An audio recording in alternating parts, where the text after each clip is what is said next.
From magnificent country houses to monastic ruins. These are the landmarks and treasures that reveal our rich heritage and history. Grand country estates to the factories at the heart of our industrial revolution. These are the buildings, landscapes and stories that uncover Britain's amazing past. It really is living, breathing, isn't it? From the wilds of Snowdonia to the dramatic Dorset coast, join me and a host of celebrities with a passion for the past as we explore the riches, treasures and secrets of one of our most loved institutions, the National Trust. From the prehistoric... I have never found anything like this. ...to the present day. Congratulations! The Trust has given us behind-the-scenes and below-stairs access... Are we going right to the ground? ...to some of its finest buildings and locations. There was gold under these hills. We'll meet the people keeping our historic traditions alive. Incredible! And the experts revealing the lives of those who shaped our past. Oh, look at that! It really is a treasure house. This is our heritage, our history. Welcome to the secrets of the National Trust.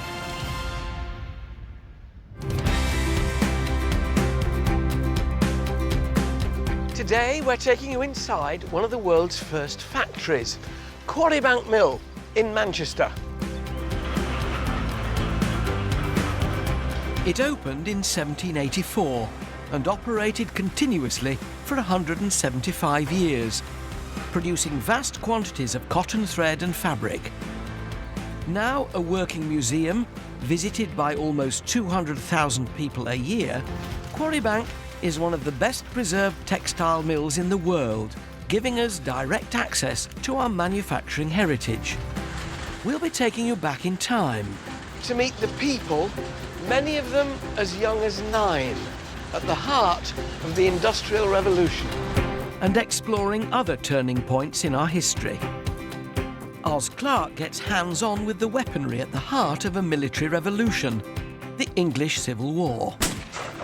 That's fantastic. Dan Jones joins an archaeological dig, revealing the secrets of a long-lost culture. This actually looks rather like a sort of kind of dragon's claw.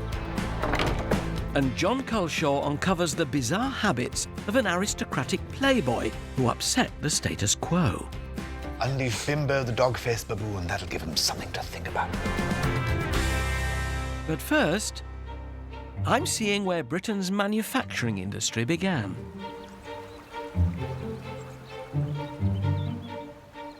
This is Quarry Bank Mill on the outskirts of Manchester. In the 18th century, this cotton mill was one of the largest factories on earth at a time when the very idea of a factory was a radical new concept. For centuries, cotton production had taken place in people's homes. It was low-tech and labour-intensive. But by the 1780s, technology was transforming the spinning and weaving of cotton. Belfast-born Samuel Gregg was at the forefront of this change, investing in cutting-edge machinery to produce cotton on an unprecedented scale. And the mill's picturesque location, 11 miles outside Manchester, was no accident. It was chosen because of this, the River Bollin. Long before steam engines, it was water that kick-started the Industrial Revolution. This is the heart of the factory, and in many ways the heart of the Industrial Revolution. Water wheels like this could generate in excess of 100 horsepower, powering enormous machinery that could produce cotton at such a rate that it very quickly made Samuel Gregg an extremely rich man. There were more than 300 machines in operation at this mill. They could spin an astonishing 36,000 miles of thread a day. Claire Brown is introducing me to this game-changing technology. This is our spinning mule. Mule? Yeah, so this is actually spinning the threads. There's 560 spindles on here. So imagine that you've got 560 women all spinning at the same time on a spinning wheel. This is what this is equivalent to. Oh, gosh. This exponential increase in production was the death knell for handmade textiles. Hand spinners and weavers were out of a job. But these groundbreaking machines didn't run themselves. They needed an army of mill workers to keep them running round the clock. At its peak, 500 people worked here. So when this room was full of people, all the looms going, paint me a picture of what it would have felt like, what it would have been like to work in here. Well, working in the mill would have been very hot and humid because that was required for the cotton. It would have been very dusty. We're talking long hours, people working till, for 12 hours or more. So it would be relentless. It's very repetitive work, very, very tiring. Conditions were brutal. Even more so when you learn that nearly half these mill workers were children, risking their lives around dangerous machines. This was indeed the dark side of industrial progress. Quarry Bank Mill has sat here on the River Bollin for more than 230 years. It was one of hundreds of cotton mills at the forefront of the Industrial Revolution, churning out thousands of miles of fabric every year, helping to turn Britain into an industrial powerhouse. But beyond the impressive mechanics and deafening noise, there's a heart-rending story of the people who worked here. Most of them unskilled and unpaid, who were prepared to work in dangerous and difficult conditions in return for food and board. So began a generation of child factory workers. Some as young as 9. Claire Brown is an expert on their working conditions. Were they well paid? I think the simple answer to that is no. If you're a child, you don't get any money. What you get is a roof over your head and food. So that was it. So it was virtually slavery. Euphemistically called apprentices, these children were at constant risk of injury from the dangerous machines they worked around. The worst machine to work with is actually the carding engine. If your hand feeds in with the cotton, then it's called degloving because it strips your hands of flesh and skin. So it's like taking a glove off. Oh, it's my taking your skin off. goodness! Shivers down my spine. But the most notorious machine was the spinning mule. It's a sort of nightmarish machine, really. I find it very scary, all these cogs. And it must have been very dangerous to operate, wasn't it? It was definitely very dangerous. I mean, you would have 5 people working in here, so you'd Along have this row. You'd have your mule operator who was looking after several mules. But then he would employ what were called piecers. So they would be men who mended the broken ends. So you might have 2 of those. And then you would have small pieces as well, which could be children. Now, they would be piecing up, they were mending the ends by walking back with the machine. So that's very dangerous. If you tripped up. Well, it would literally run over you. Goodness. I'm having a go, thankfully with the machine stationary. So they're the broken ones? Yeah, so we have 2 broken ends here. So you need to find the thread, first of all, and you're going to piece that by twisting the 2 together. Like so. So now they're joined on. And they would have done that while it was moving? Yes, they would.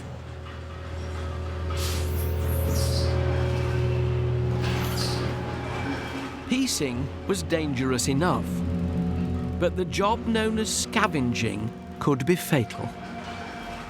So for the children, once the carriage moves out, they can then get down underneath the frame. While it's moving? While it's moving, so you'd follow the carriage out, and then can you see all the dust builds up on the, on the carriage here, and the dust builds up on the metal plate here. This is the bits that they would be cleaning. So they're cleaning this while it's in operation, while it's moving? Yes. They then have to get out of here before coming this back. comes back in. So they have to listen and know when the changeover is. We had a young boy called John Foden who was working under a machine like this.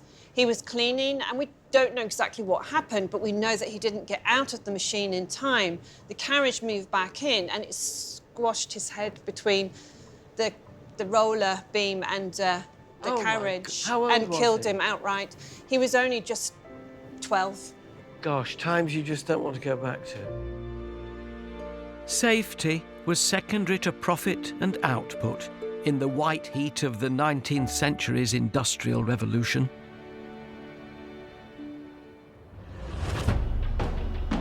Centuries before, a more violent age had left battle-scarred castles in the wake of previous attempts to upturn society. Dunster Castle on the Bristol Channel in Somerset was witness to the most ambitious of these uprisings, the English Civil War.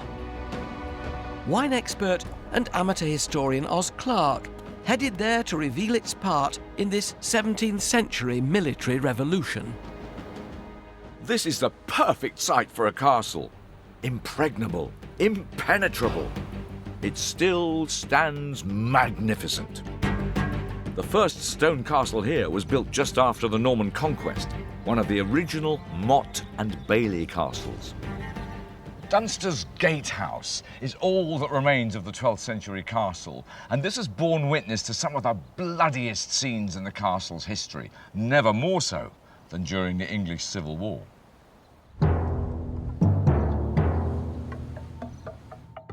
In 1645, Dunster was under the control of King Charles's royalist forces. Outside the walls, the opposing Roundheads laid siege to the castle and thought they'd capture it in no time. I'm learning about their strategies from Martin Harborne. They had a brand new publication, and that was the Manual of Warfare. It told you exactly how to take a castle on a hill. Describe what I'm looking at here. All the cannons are pointing at the same point of the wall and firing simultaneously. And that low was down the wall. Low down, to knock the bottom of the wall out so the top would come tumbling down. So cannons, were they not particularly accurate at that time? Not particularly, no, but they would get a range within 2 or 3 cannon fires of more or less. So if you have 40-odd cannons all firing simultaneously at the same point, it's going to give that warmth into the wall. These devastating cannons weren't the only weapons used by the attacking forces.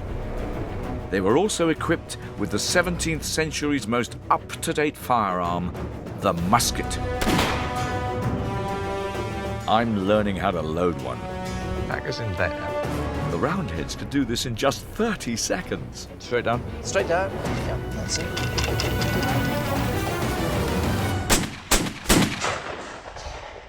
That's fantastic.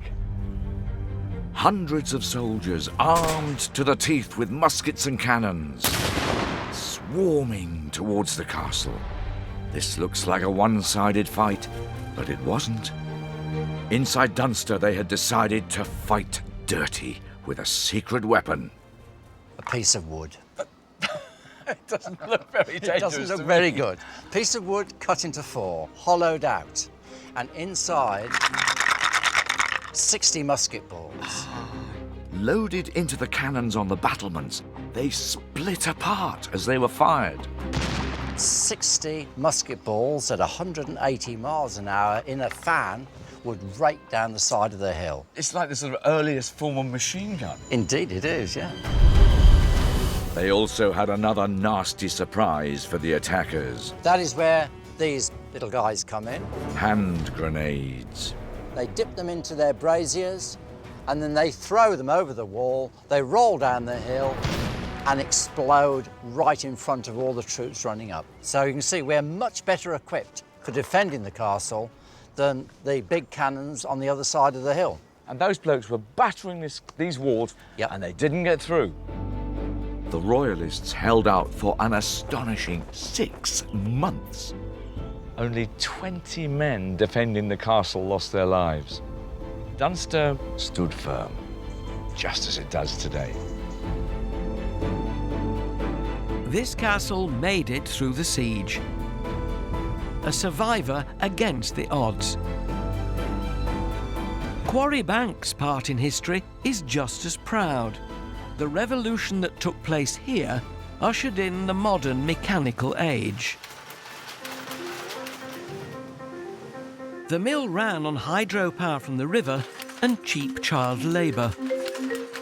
The employees already worked 12 hours each day, but Mother Nature wasn't as controllable as the workforce. The river often ran dry and stopped the water wheel running, which brought cotton production to a standstill. The solution was a new piece of tech, an early steam engine. Alan Ayres looks after it. So in 1810, this was state of the art. Oh, this was your Rolls Royce. This was your Concorde of the day. But of course it required yet more people to keep it going. The staff who do the engineering on this site were the highest paid in the mill at the time. And if you were doing that, you've made your name. Is that the case today with you? I'm a volunteer, so payment is in biscuits. It seems to be cooking nicely. Can we power it up and get it going? We can certainly power it up, but I think you need a pair of gloves. Oh, you know, when I was a boy, I did want to be an engine driver. This is probably as near as I'm going to get it. Let's go down and give it a go. For a steam buff like me, this is a real thrill. It's just sort of sitting here, It's sitting slobbing in at the so, moment, isn't it? I think what I want you to do is to close off that yellow valve down there. Right, that's shut. And now I want you then to turn this another quarter of a turn. Anti-clockwise. Yeah, like that. Let's see what happens.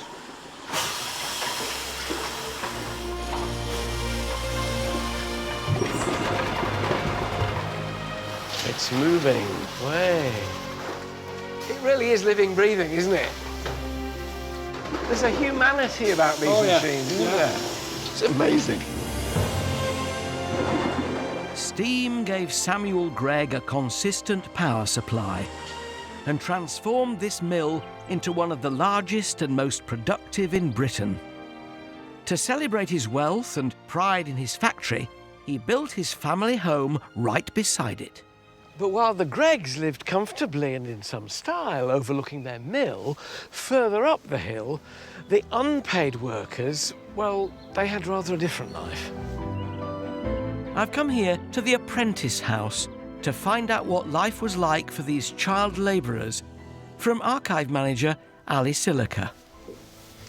This is Spartan in the extreme, isn't it? No interior sprung here. Gosh, box beds. How many to a bed, Ali? There would have been two to a bed. Goodness me. And really basic. And crammed in, presumably. Yes, there would have been more beds here, yes. After a 12-hour working day in the mill, the children came back here and did their schoolwork.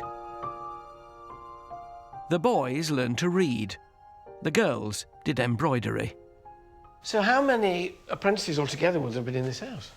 At the peak, it would have been between 90 and 100. In this one house? In this one house. Who was looking after them in here? There would have been a superintendent, so someone who would look after them, usually a married couple. They would buy in the food, ensure that the washing was done. Goodness me, it's just, it feels really kind of austere and chilling almost. Life here was punishing, but hard as it was, it offered children a roof over their heads and gave them a trade that could become a job for life. Poor parents who couldn't provide for their children often applied to send them here. Ali has some poignant evidence. This is a letter which was sent from a man called Peter Jackson, and he's written to the clerk at Quarry Bank, asking if there was any space to bring his two daughters. You're aware that I have two daughters. I know well that the means I have at my disposal will neither feed nor educate them, and I hope to be successful, viz. Of sending them to the Apprentice House. So he's obviously on his uppers. He's got no money to look after them. Yeah, he doesn't want his daughters to end up in the workhouse or on the streets of Manchester. So he's prepared to submit them to this. Oh, sir, when I walk through the streets of Manchester and see the hundreds of young girls from 14 to 20 years of age, as common as the dirt under my feet, and as void of shame as the brutes of the field, I cannot guarantee that they shall not come to that. This is just a man who's at his wit's end, isn't it? I'm a father of 2 daughters. This is a father of 2 daughters, and he's sending them to this because that's his only option.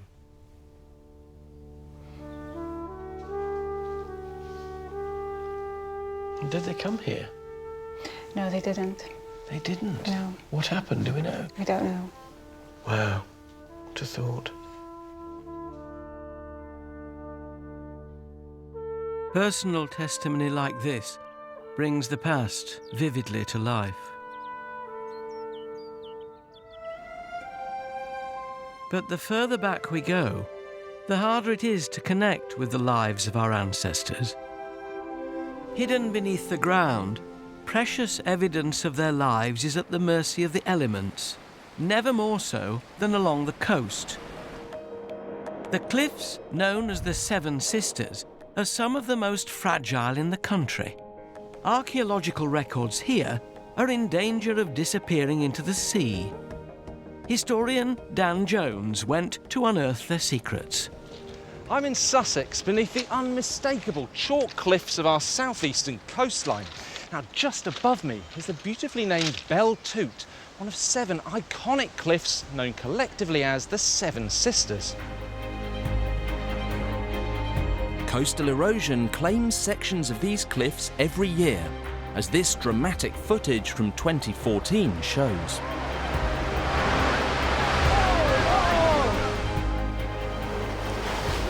In prehistoric times, this was home to a group of people belonging to the Beaker culture. They lived in a hilltop settlement here. And with each rockfall, priceless evidence of their day-to-day existence is vanishing forever. Which is why the Trust are excavating the site in an archaeological race against time. Tom Dommett has invited me along to see the work in progress at this closed dig. So, when the Beaker culture arrived, what would this place have looked like? Well, 4,500 years ago, this place would have been about 2 kilometres inland. 2 kilometres? 2 kilometres, yeah. That's amazing. The rate of coastal erosion has left us looking at a landscape that is very, very different from that which the people who lived here would have experienced. And presumably, I mean, there's a physical risk, isn't there, that this is all going to fall into the sea? I mean, not next year, but soon. Eventually, we have to accept we are going to lose this site. So it's dig it now or lose it forever. That's it. This is a rare opportunity to excavate a prehistoric site. 60 volunteers are searching for fragments that will reveal the lives lived here more than 4,000 years ago. What's happening here? These little bags are marking the spots of all of the finds, the artefacts that are coming out from this layer. Can we have a look at some? Yeah, let's take a look. Oh, there you go. Wow, this actually looks rather like a sort of kind of dragon's claw or something like that. But what is it? It's a beautiful flint tool, a piece of worked flint. In this case, you can see the sickle shape of it, and you quite rightly hold it in your hand that way. So what might it have been used for? Well, it's a perfect cutting tool, particularly for, say, harvesting grain, harvesting wheat. I'm going to see if I can find anything, with the help of Buffy Bennett, who's already been digging here for a week. Can I have a go? Yeah, of course you can. So am I doing it right? Because I don't seem to have come across anything so far. No. I was expecting instant gratification. It can take hours. It's painstaking work. Finds are few and far between. Have you found anything No, yet? I found absolutely nothing. I mean, I may have swept an entire beaker into the into the ocean. I mean, I found a tiny fragment here, but I don't know what that could possibly. That's a fragment of chalk. Fragment of Sorry chalk. about this. We're not interested in the chalk, people. No. No. That's a shame. But keep going. You will. Going. You'll definitely find something. The hope is that artefacts will help to confirm the exact date this site was populated. And it seems I've hit the jackpot. Oh, hello. Oh, what's this? You have found a piece piece of pottery. How about that? Where did you find it? Just you must here, mark exactly it. here. Okay, mark it there. Okay. A fantastic piece. A fantastic piece of beaker. That is a nice piece of pottery. Well done. How about that? I'm very Found impressed. some beaker at last. It may not look much, but this is a chunk of one of the pottery drinking vessels that the beakers are named after. Very, I very thought it impressed. was never going to happen. I think you thought it was never going to happen as well. Well, I must I say, could feel everyone around me losing I'm not faith. jealous. I'm normally green. But that, That's the best piece we've found all is week. actually quite isn't nice, it? isn't it? Well, let's bag it up. Bag it up. It turns out I've stumbled on the largest piece of pottery the team have unearthed on the entire site. Beginner's luck. Well done. Now keep digging. Oh, right, okay. no. I thought that was it. No. Oh. I've been incredibly lucky, but everything that emerges from the ground here is adding to archaeologists' understanding of this ancient settlement and the people who lived here. Thank goodness, because in a few years, all of this cliff top will be gone and its secrets will be lost forever.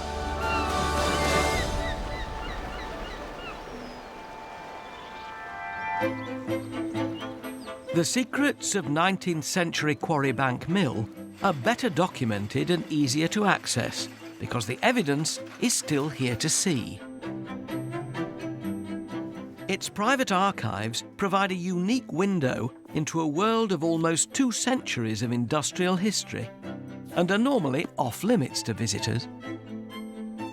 There are more than 16,000 items in the store here, from personal letters and photos to this 100-year-old poster. Oh, rules! Oh my goodness. Any person coming too late should be fined as follows. For 5 minutes twopence, 10 minutes fourpence and 15 minutes sixpence, etc. Any person leaving their work, this would have been me, and found talking with any of the other work people should be fined twopence for each offence. You could lose your entire wage here. This is a treasure trove for an archivist. Do you open boxes that you don't know what's in? Yes, we're still going through boxes that we have no idea what's in there, and that's what makes it all so special. What have we got here? This is an apprentice indenture. One of the oldest and most precious artefacts. It's a contract between mill owner Samuel Gregg and one of his child workers. So this is what they would have had to sign to say they would stay? Yes. 1785. Yes, and this is the earliest indenture we have. So this is the parents, in effect, signing over their child? It's not actually the parents. We know that Thomas Royley, who this agreement is made with, came from the workhouse in Stafford. So it wasn't his parents signing him over, it was actually the overseers of the poor. What can we tell about Thomas Royley? Anything from this? Well, we can tell that he was an orphan, or his family couldn't look after him, that's why he's in the workhouse. But also, we can also tell that he can't read or write, because he's just made his mark here, which is just an X, just there. His mark? Goodness. It must have been a scary document for him to put his mark on. It looks, even now, terribly official. Seals down the side. He must have been frightened when he put it, in a way, signing his life away, isn't he? It's real Oliver Twist stuff, isn't it? Thomas Royley and hundreds of other children like him lived and worked here at the sharp end of industrialization. Throughout this revolutionary period, life was changing fast. Seismic shifts in science were also altering how people thought about the natural world. The beautiful gardens at Biddulph Grange in Staffordshire reflect the Victorian struggle with Darwin's theory of evolution and what that meant for their religious beliefs. Clive Aslett, editor-at-large for Country Life magazine, went to discover how one man set out to explore one of the biggest mysteries of all using gardening. For me, visiting a beautiful garden like this is like listening to a piece of music where different themes and moods unfold as you go through it. But I've never experienced anything like this before. You begin with Italian-style borders, then turn a corner to find an Egyptian temple. 1 minute you're in an English woodland, and the next minute You're 7,000 kilometres away in China. 20 separate areas mimic the appearance and flora of different parts of the world. It's the result of more than 20 years of plant collecting by Victorian horticulturalist James Bateman. He brought specimens from every corner of the globe. There are anemones and acers from the Far East and dahlias from Central America.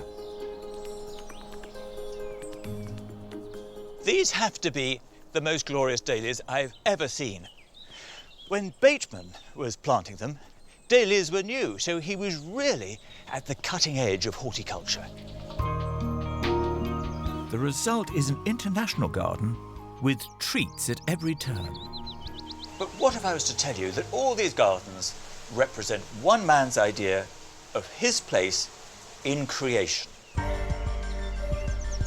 This place was Bateman's attempt to prove the existence of God. The evidence is in an astonishing fossil gallery that was originally the entrance to the garden. Paleontologist Nigel Larkin is restoring it. Nigel, hello. Hello, how are you? Hello. This is quite a strange space, isn't it? Holes in the wall here, bits of stone sticking out here. What's going on? Well, this is a unique gallery. There's nothing else like this anywhere in the world. Bateman created this in 1862. And Bateman grew up as someone who's a Christian. He believed in the Bible. Then suddenly all these fossils are being found when people are mining for coal, that kind of thing. As a Christian, Bateman believed that God created heaven and earth in 6 days.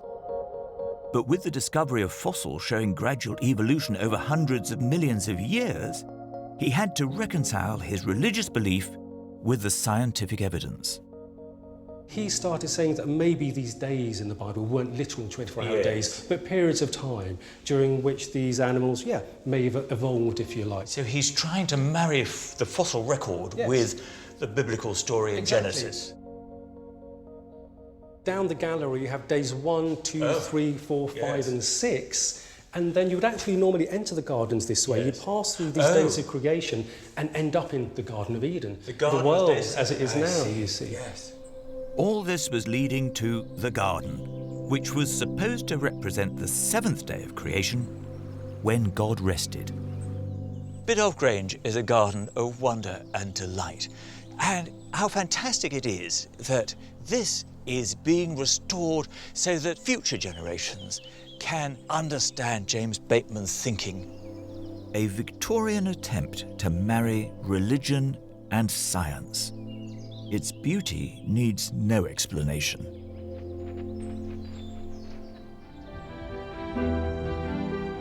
The Industrial Revolution altered our cities and our landscape forever. When Quarry Bank was built, the surrounding Cheshire countryside was populated with little more than a few farmhouses. 20 years later, it was a thriving industrial hub. But mill owner Samuel Gregg had a problem. He needed to entice people from further afield to come and work in his factory, but being so far from central Manchester, they'd need somewhere to live. So he built this Style Village. Workers' cottages, a church, a chapel and a school made up the village, all built between 1806 and 1831. It's quite picturesque, isn't it? It's a bit like a sort of rural version of Coronation Street. It is a bit, yes. I'm with General Manager Eleanor Underhill. So how many people, Eleanor, would have been living in this village? Well, we think about 400. What were conditions like? I mean, they look quite picturesque now. Were they relatively primitive when they were made? Well, they were better than the alternative in Manchester, and the housing was considered of a good standard. They had their own privy. If they'd been in Manchester, they would have shared a privy with many other families, but each house had its own privy, and they had an allotment at the front so they could grow their own food, and they had fresh air. So, yes, conditions were fairly good, really. Presumably a lot of them would have spent their entire working lives here, living in these houses. Yeah, so the cottage would have been tied with the job, and they would have stayed in that job for their lives. It feels Lovely. There's a wonderful atmosphere. Very peaceful, as you said, very rural. So to be working and living in such an intensely industrial environment, just a walk round the corner back to where you lived, you got peace and quiet. Mill workers lived in these cottages until the middle of the 20th century. Today, most of them have been modernised and are rented out. But one remains untouched. It's like stepping back in time. Oh, this lino brings back memories. Goodness me. Gaslight. Yes. And nobody's lived in here since the 50s. It's not that long ago that we lived like this, is it? Most of us lived like this. So 2 bedrooms upstairs, Yes. scullery, living room. Yes, and somebody might have been sleeping here, depending on the circumstances. So this could have been absolutely crowded then it with could have people. And more downstairs. But most would have been out at work during the day. Right. Probably mother as well. Yeah. In the mill. And this was happening in every single house down this road. Yes. And they were living closely together. And they didn't get away from each other because they were together at work as well.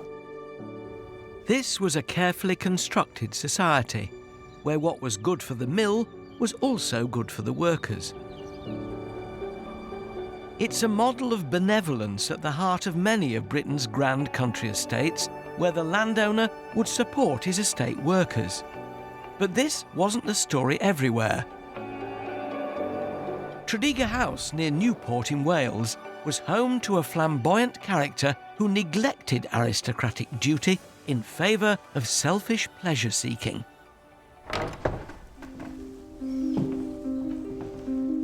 Comedian John Culshaw went to investigate. On the surface, Tredegar looks every inch the home of nobility.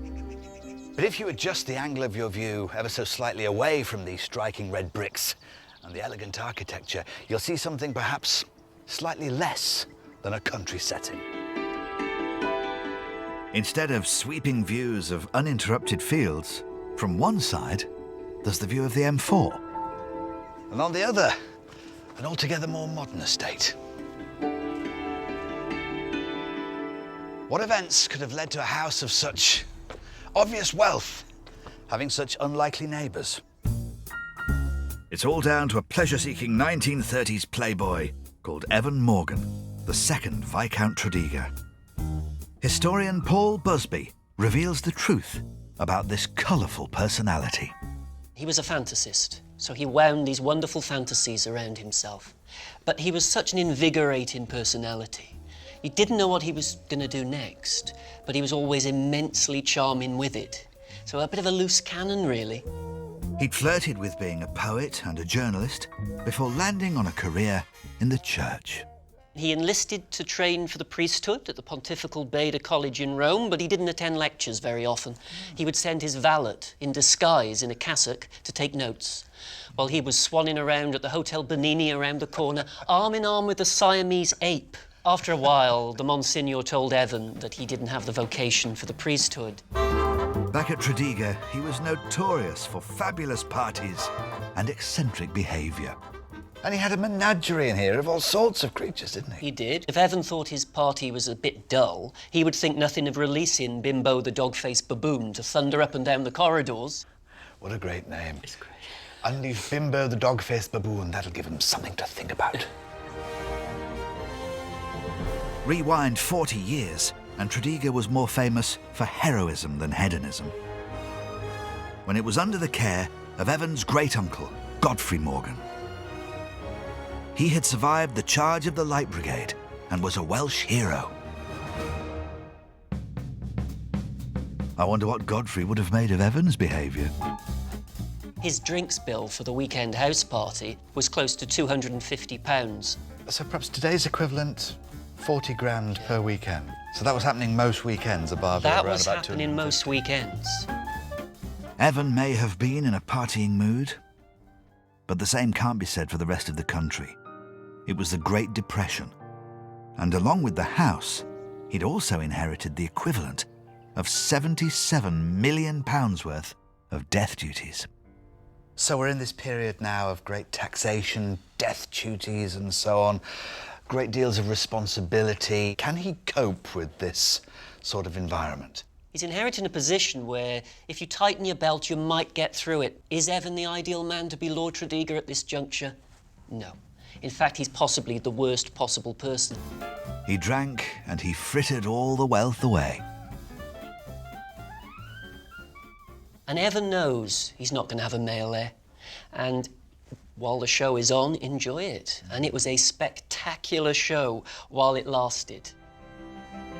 From Victorian boom to post-war bust, the Playboy Viscount's legacy was a virtually bankrupt estate. Its sweeping views sold off to the highest bidder, and now home to a motorway and modern housing.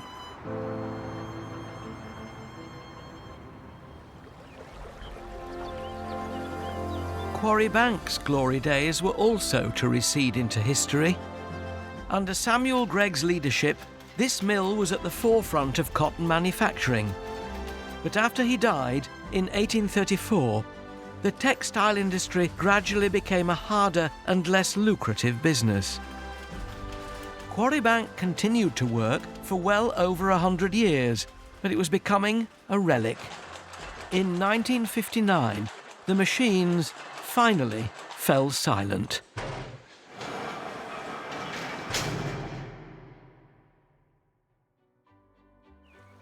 This is where the Industrial Revolution began. It's fascinating to visit places like Quarry Bank.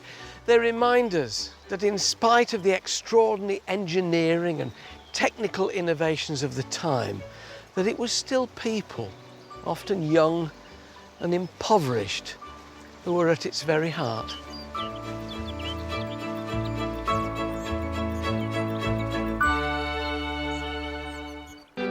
Next time. Ready, able, willing and rubber-gloved. I'm going behind the scenes at Lyme in Cheshire. That's a lot of muck, isn't it? To find out how the owner went from illegitimate son of a maid to lord of the manor. Also, Oz Clarke lends a steady hand. It's so delicate. Restoring a fragile masterpiece. And historian Dan Jones hunts for Welsh treasure. And that is quite a big chunk of gold.